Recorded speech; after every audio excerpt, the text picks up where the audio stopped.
Quand j'ai commencé à prendre mon prêt, on me parlait d'un taux à 33% hors assurance à l'époque. Est-ce que c'est quelque chose qui existe encore? Maintenant, j'entends parler de 35% avec assurance. Ton taux d'endettement, je parle. Ouais. Est-ce que ça veut dire que je ne peux pas emprunter avec 40% de taux d'endettement? Donc ça, c'est les critères HCSF du Haut Conseil de stabilité financière. Donc ça, c'est un organisme d'État qui à un moment trouvait qu'il y avait trop d'endettement au niveau des ménages français.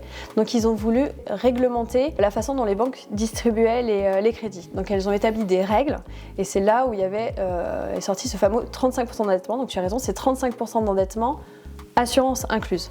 Donc on prend la totalité des revenus du dossier, la totalité des charges de crédit, également les charges de pension alimentaire, etc. Il faut que le ratio charge divisé par revenu ne dépasse pas 35%.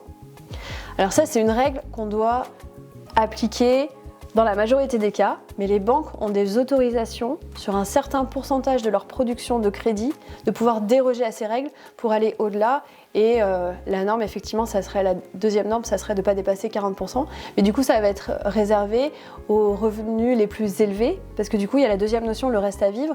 35% sur un SMIC ou 35% sur un revenu de 5 000 € par mois, c'est pas la même chose. Donc là, effectivement, il y a des moments où on peut justifier de pouvoir aller un peu au-delà de cet endettement.